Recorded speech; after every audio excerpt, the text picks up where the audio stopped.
मूनमैन जो फ्यूचर पर आधारित है।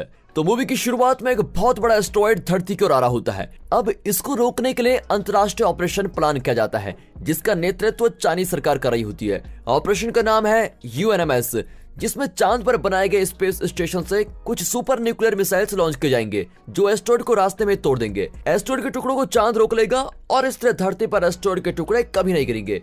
8 साल की मेहनत और प्लानिंग के बाद मिसाइल्स लॉन्च किए जाते हैं और वे एस्टेरॉयड को तोड़ने में सफल भी हो जाते हैं। फिर जान बच जाने की खुशी में धरती पर लोग खुशी से पागल हो रहे होते हैं। अब मून स्टेशन में इस प्रोजेक्ट का मेंटेनेंस इंजीनियर डुगू प्रोजेक्ट कमांडर जिंग का स्वागत करता है, जो मिसाइल्स लॉन्च करके अभी लौटी है। डुगू को जिंग पर क्रश है, लेकिन जिंग उसे आलसी और निकम्मा कहकर चली जाती है। तभी अचानक ये पता चलता है कि सोलर स्टॉर्म के कारण एक मिसाइल की दिशा बदल गई थी और अब एस्टेरॉयड का एक बड़ा टुकड़ा मून स्टेशन की ओर आ रहा है। जिंग तुरंत सभी को अलर्ट कर देती है और इवैक्यूएशन रॉकेट में चले जाने को कहती है, लेकिन डुगू अपने ख्यालों में खोया होता है। जब वो अपने सपनों की दुनिया से बाहर आता है तो एक के अलावा सभी रॉकेट्स चांद से निकल चुके होते हैं और आखिरी रॉकेट को जिंग चला रही होती है और डुगू स्पेस रोवर में उसकी ओर जाता है, लेकिन रास्ते में एक बड़े काटन में वो फंस जाता है। अब और कोई रास्ता न पाकर जिंग उसको वहीं छोड़कर चले जाती है। जब डुगू बाहर निकलता है तो रॉकेट जा चुका होता है। इतने में एस्टेरॉयड्स चांद पर गिरने लगते हैं और फिर डुगू जान बचाकर एक काटर में चला जाता है, लेकिन एस्टेरॉयड का इम्पैक्ट इतना खतरनाक होता है कि उसे रद्दी की तरह उठाकर फेंक देता है और वो बेहोश हो जाता है।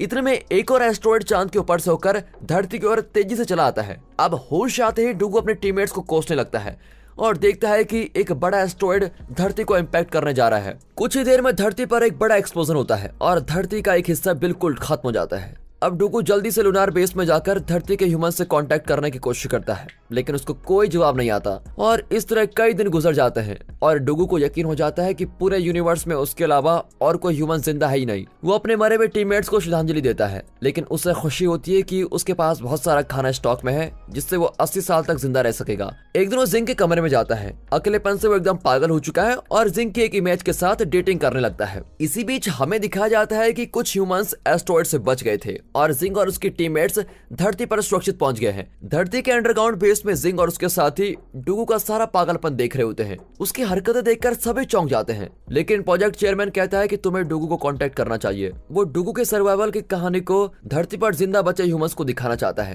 ताकि इन बदतर हालात में भी उन्हें जीने का हौसला बना रहे। लेकिन अब एस्टेरॉयड की वजह से धरती और मून स्टेशन के बीच का लिंक बिल्कुल टूट गया है और बातचीत करना लगभग नामुमकिन हो गया है। यहाँ मून स्टेशन में डुगू एक खुला हुआ फूड पैकेट देखकर बिल्कुल चौंक जाता है, क्योंकि उसने वो पैकेट नहीं खोला था। तभी अचानक स्टोर रूम से एक आवाज आती है। डुगू वहाँ पर जाता है तो एक परछाई दिखाई देती है, जिससे लगता है कि एक औरत लेटी हुई है। अब डुगू की उम्मीदें फिर से जाग जाती है और वो उस परछाई के साथ फ्लर्ट करने की कोशिश करता है, लेकिन अंदर जाकर पता चलता है कि वो एक जायंट कंगारू है, जिसका नाम कॉन्ग है। दरअसल ये इस रिसर्च के लिए यहाँ पर लाया गया था। फिर डुगू एक बेलचे से उसको हटाने की कोशिश करता है, लेकिन कॉन्ग उल्टा चिढ़कर उसको पीटने लगता है। अब डुगू रियलाइज करता है कि ताकत से तो कॉन्ग को हराया नहीं जा सकता, इसीलिए वो एक फीमेल कंगारू की तरह ड्रेस पहनकर कॉन्ग को सेड्यूस करता है, लेकिन उसे ये पता नहीं था कि वो मुसीबत को मोल ले रहा है। फीमेल को देखकर तो कॉन्ग इतना एक्साइटेड हो जाता है कि डुगू के साथ बिल्कुल इंटीमेट होने की कोशिश करता है। इतने में डुगू का कॉस्ट्यूम उतर जाता है और कॉन्ग को बहुत गुस्सा आ जाता है। वो डुगू को एक लात मारकर वहीं दूर फेंक देता है।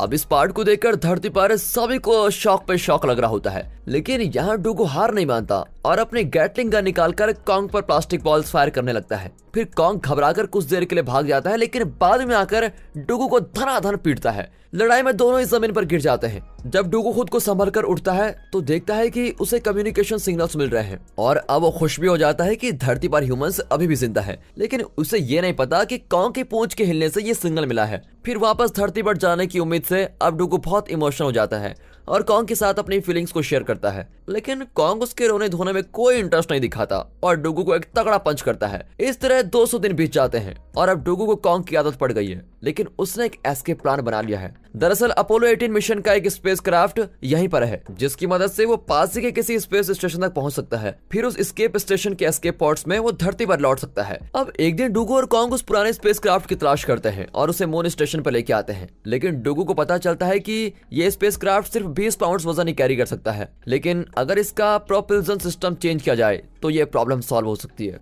डुगू फिर रियलाइज करता है कि न्यूक्लियर वेपन का प्रोटोटाइप अभी भी यहाँ पर मौजूद है। डुगू अपनी जरूरत की चीजें ले लेता है और कॉन्ग के साथ उस न्यूक्लियर रॉकेट को लेने जाता है। वो जानता है कि रॉकेट चांद की दूसरी तरफ है, जहाँ पहुंचने में कई हफ्ते लग सकते हैं। अब यहाँ कमांडर जिंग और उसके साथियों को डुगू की फिक्र होने लग जाती है, क्योंकि डुगू का व्हीकल सोलर पावर से चलता है और प्रति लूनार साइकिल में चांद के सरफेस पर सिर्फ 14 दिनों के लिए सूरज की रोशनी आती है। इस वजह से डुगू का व्हीकल सिर्फ 6500 किलोमीटर कवर कर पाएगा। लेकिन रिसर्च बिल्डिंग में जहाँ पर रॉकेट है वो लगभग 800 किलोमीटर की दूरी पर है।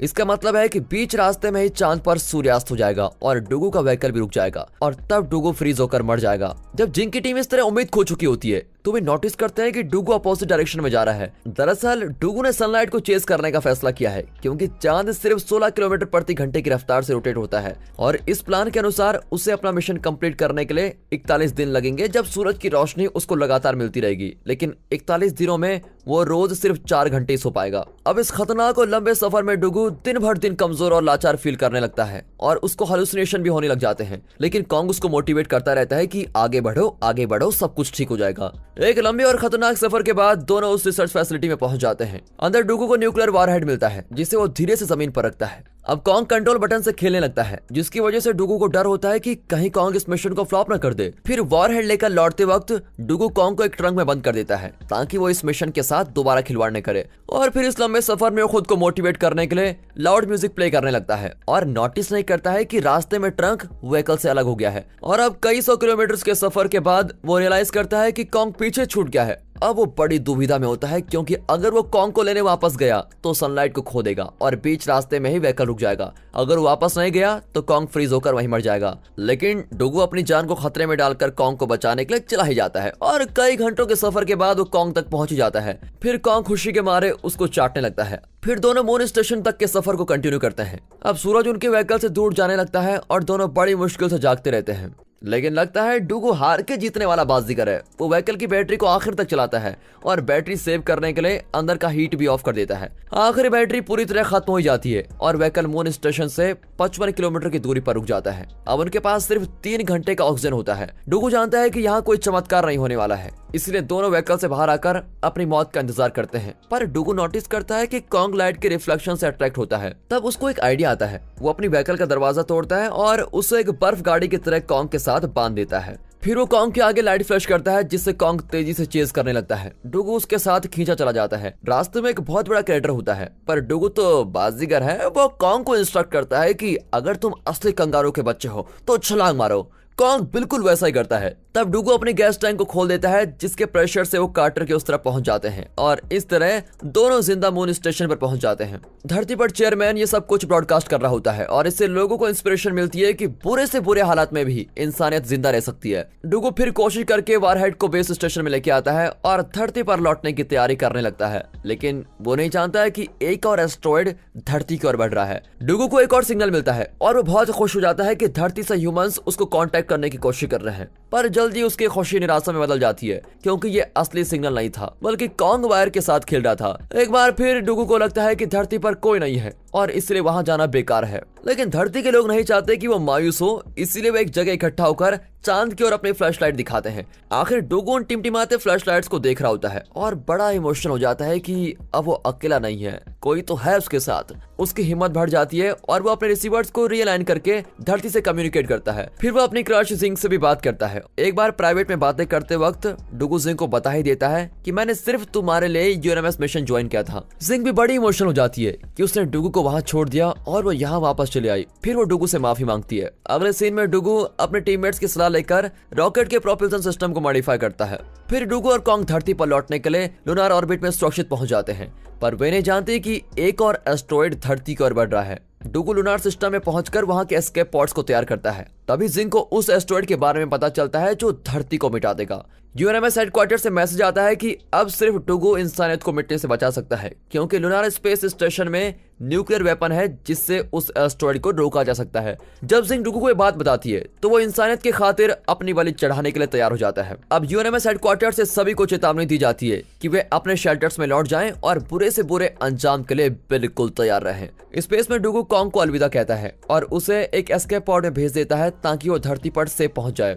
कुछ देर बाद डुगू एस्ट्रॉइड की ओर जाता है। रास्ते में वो चारों ओर बड़े बड़े पत्थरों से घिर जाता है। वो उनसे बचने की कोशिश करता है, लेकिन पत्थरों की संख्या बढ़ती जाती है। एक पत्थर उसके शिप से टकरा जाता है और वो स्पेस में पूरी तरह स्पिन होने लग जाता है। शिप बिल्कुल आउट ऑफ कंट्रोल हो जाती है। तभी डुगू को एक आइडिया आता है और वो शिप का दरवाजा तोड़ देता है, जिससे प्रेशर इक्वलाइज हो जाता है। अब शिप सीधा हो जाता है, लेकिन उसे पता चलता है कि शिप का इंजन पूरी तरह से डिस्ट्रॉय हो चुका है और अब वो एस्टेरॉयड के पास नहीं जा सकता। उसके पास और कोई रास्ता नहीं होता और वो खुद न्यूक्लियर वेपन को लेकर एस्टेरॉयड के पास जाने का फैसला करता है। इसका मतलब यह है कि वो बहुत ही दर्दनाक मौत मरेगा, लेकिन वो इस बारे में सोचकर इतना टाइम वेस्ट नहीं करता और तुरंत बाहर जाकर वॉरहेड को अनलॉक कर देता है। फिर वो न्यूक्लियर वॉरहेड को साथ लेकर अपने जेट पैक की मदद से एस्टेरॉयड की ओर जाने लग जाता है। अनगिनत पत्थरों के बीच में डुगू का स्पेस सूट बिल्कुल डैमेज होने लग जाता है, लेकिन वो आखिरी एस्टेरॉयड तक पहुंच जाता है। आखिर पल में वो अपनी क्रश जिंक के बारे में सोचता है।